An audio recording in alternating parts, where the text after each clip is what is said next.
Hello दोस्तों, मैं Shahbaz great IQ में आप सभी का स्वागत करता हूं। तो जो हमारी मोस्ट इम्पॉर्टेंट टॉपिक्स की वीडियो चल रही है उसी की सीरीज़ को कंटिन्यू करते हुए हम आज पढ़ेंगे पॉलिटी के 8 सबसे इम्पॉर्टेंट टॉपिक। एक बार फिर बता देता हूं कि हम इस वीडियो में जो सबसे इम्पॉर्टेंट पॉलिटी के 8 टॉपिक्स हैं जो कॉन्स्टिट्यूशन से बार बार पूछे जाते हैं रेलवे के एग्ज़ाम में, एसएससी के एग्ज़ाम में, वो आपको ज़रूर करने हैं। पॉलिटी के भी बहुत सारी चीज़ें पढ़ने के लिए, मगर एज ए रिवीजन हम अगर करना चाहें तो ये 8 टॉपिक ज़रूर करना है। जिनका एग्ज़ाम बिल्कुल पास है, बहुत कम टाइम रह गया और उनको रिवीजन करनी है, तो वो एटलीस्ट ये 8 टॉपिक ज़रूर करके जाएंगे। और जो कहीं से भी कोचिंग लेते हैं, कहीं से भी किसी भी बुक से पढ़ते हैं, तो उनको ये अच्छी तरीके से आना चाहिए, क्योंकि ज़्यादातर वेटेज जो रहता है एग्ज़ाम में वो इन 8 टॉपिक्स में रहता है। तो स्टार्ट करते हैं सबसे पहले टॉपिक से, डीपीएसपी, फंडामेंटल राइट्स और फंडामेंटल ड्यूटीज़।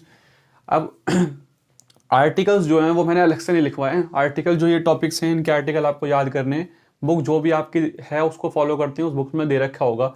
तो डीपीएसपी में आपको पता होना चाहिए अच्छे तरीके से राज्य के नीति निर्देशक तत्व, ठीक है, मौलिक अधिकार और मौलिक कर्तव्य पता होना चाहिए। बिल्कुल इसके जो आर्टिकल है ना, अच्छे तरीके से आपको याद होना चाहिए, अच्छे तरीके से। पहले तो सिर्फ ये आता था कि ये कौन से भाग में है, मैग्ना कार्टा क्या होता है, नॉर्मल से क्वेश्चन आते थे। अब ये क्वेश्चन आते हैं कि बताओ जो आर्टिकल नंबर 19 है, 19वां जो आपका वो है अनुच्छेद, उसमें कितने पार्ट हैं, इस तरीके के क्वेश्चन आते हैं, ठीक है।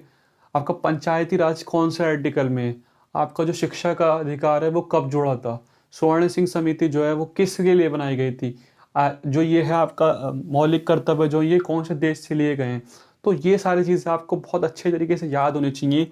ये तीनों टॉपिक मोस्ट इंपॉर्टेंट है, पेपर में एक ना एक क्वेश्चन देखने को मिल ही जाता है इसमें से। अब चलते हैं अपने पॉइंट नंबर सेकंड की तरफ। जो कोर्ट होते हैं ना, सुप्रीम कोर्ट, हाई कोर्ट, ठीक है, ये डिस्ट्रिक्ट कोर्ट, इसके बारे में आपको क्या पढ़ना है। जितने जजेस होते हैं, कितने जज होते हैं, कौन से आर्टिकल में जज हैं, कितनी सैलरी होती है, जब जज रिटायर होता है तो कैसे हटता है, ठीक है, महाभियोग किस किस जज पे लग चुका है, ठीक है, वो सब आपको पता होना चाहिए अच्छे तरीके से।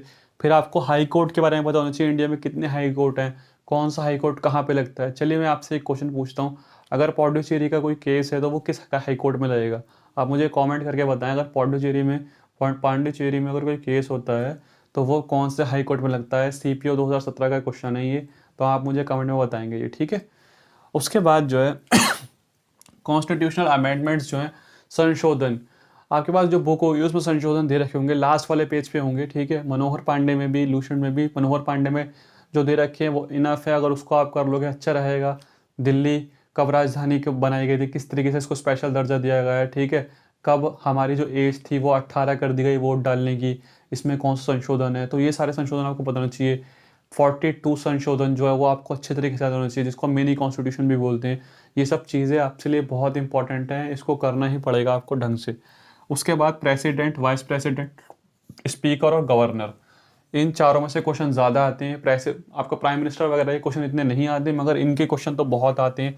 वाइस प्रेसिडेंट के ऊपर रेलवे में तो बहुत ही क्वेश्चन, आरपीएफ में भी आया था कि वाइस प्रेसिडेंट कौन से सदन का मेंबर होता है, ठीक है। इस तरीके से क्वेश्चन आते हैं कि वाइस प्रेसिडेंट अगर हट जाता है, ठीक है, और प्रेसिडेंट अगर हट जाता है और वाइस प्रेसिडेंट भी अवेलेबल ना हो, तब प्रेसिडेंट कौन बनता है, ठीक है। तो इस तरीके के क्वेश्चन आते हैं। ये जो शपथ लेता है, अपनी ओथ जो लेता है, वो कौन से आर्टिकल में लिखा है, इसकी सैलरी जो है वो कौन से आर्टिकल में लिखी है। जब हम वोट डालते हैं, इनमें जो वोटिंग होती है प्रेसिडेंट और वाइस प्रेसिडेंट की, तो कौन कौन सी गवर्निंग बॉडीज़ जो होती हैं वो इसमें पार्ट लेती हैं, ठीक है। विधानसभा के लोग, विधान परिषद के लोग, लोकसभा के लोग, कौन कौन से इसमें पार्ट लेते हैं, तो ये आपको पता होना चाहिए। स्पीकर का भी आपको पता होना चाहिए, स्पीकर के बारे में। और आजकल तो इस तरीके के क्वेश्चन भी आते हैं, जैसे अभी जो स्पीकर हैं उनकी कॉन्स्टिट्यूएंसी कौन सी है, मतलब अभी जो स्पीकर चल रहे हैं वो कहाँ से चुनाव लड़ के जीत के आए हैं, ये आपको पता होना चाहिए। गवर्नर फेवरेट है बिल्कुल उसका, रेलवे का तो बहुत फेवरेट है। भर के क्वेश्चन आए थे 18 वाले में भी, इसमें भी आने की उम्मीद है। आपको गवर्नर सारे याद होने चाहिए, सारे स्टेट के, सारी यूनियन टेरेटरी के गवर्नर याद होने चाहिए। ये क्यों इंपॉर्टेंट है, क्योंकि ये टाइम टाइम पे चेंज होते रहते हैं बहुत जल्दी जल्दी, इसीलिए रेलवे पूछता है ताकि बच्चे गलती करते हैं इसमें। तो ये तो आपको फिंगर टिप्स पे होने चाहिए गवर्नर के नाम, कौन कौन कहाँ कहाँ पर, ठीक है। उसके बाद यूनियन और स्टेट की जो एग्जीक्यूटिव बॉडीज़ होती हैं, जैसे कार्यपालिका, इसमें आपको लोकसभा, विधानसभा, ठीक है, विधान परिषद और राज्यसभा, इसके बारे में पता होना चाहिए। आपको पता होना चाहिए कि कौन से स्टेट में कितनी लोकसभा की सीटें हैं, कितनी राज्यसभा की सीटें हैं। चलिए एक और क्वेश्चन मैं आपसे पूछता हूँ, सेकंड क्वेश्चन, तमिलनाडु में लोकसभा की कितनी सीटें हैं? तमिलनाडु में कितनी लोकसभा की सीटें हैं? Option A 40, option B 39, option C 42 और ऑप्शन डी 38। जिसको पता है वो बताएगा तमिलनाडु में लोकसभा की कितनी सीटें हैं। ठीक है, इस तरीके के क्वेश्चन आते हैं पेपर में बार बार। आपके कर्नाटक में कितनी है, CHSL में क्वेश्चन आता है कर्नाटक में कितनी लोकसभा की सीटें हैं।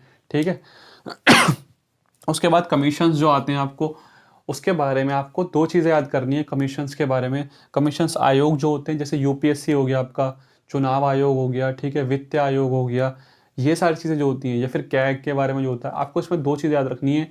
एक तो इसका आपको आर्टिकल पता होना चाहिए, कौन से आर्टिकल में होती हैं, अनुच्छेद पता होना चाहिए कौन सा अनुच्छेद है। सेकंड, इनमें कन्फ्यूजिंग है कि जो इनका अध्यक्ष होता है ना, वो कितने टाइम तक रहता है, मतलब 65 वर्ष तक रहता है या 65 वर्ष 5 वर्ष, ठीक है, 65 साल की उम्र तक और 5 वर्ष तक, 65 साल की उम्र तक और 6 वर्ष तक, या सिर्फ 6 वर्ष तक, उसकी रिटायरमेंट कब होती है, सब आपको पता होना चाहिए अच्छे तरीके से। बहुत कन्फ्यूजिंग होता है मगर ईजी होता है, अगर आप ढंग से कर लेंगे तो याद हो जाएगा आपको। ठीक है, उसके बाद आपको पंचायती राज करना है। पंचायती राज कहाँ कहाँ पर आता है?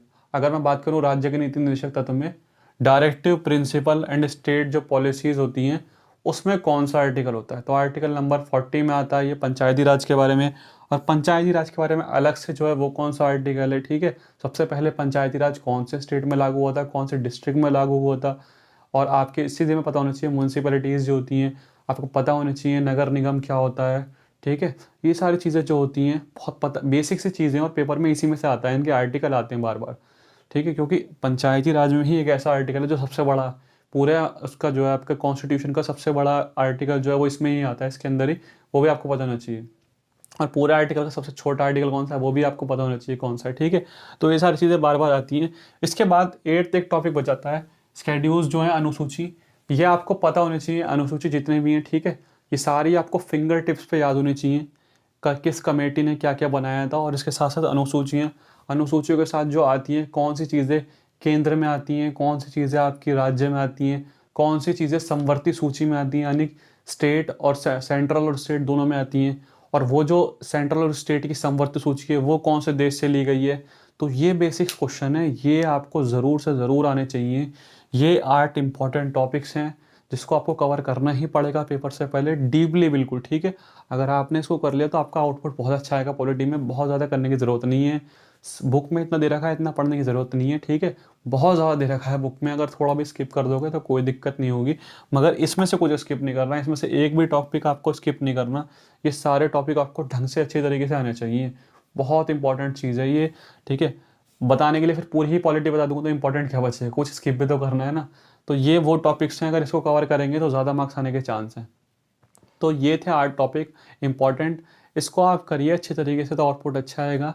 मिलते हैं अपनी नेक्स्ट वीडियो में। अगर वीडियो अच्छी लगती है तो आप इसको शेयर कर सकते हैं, लाइक कर सकते हैं, चैनल को सब्सक्राइब कर सकते हैं। पढ़ाई करते रहिए, मिलते हैं नेक्स्ट वीडियो में, तब तक के लिए bye, all the best, take care.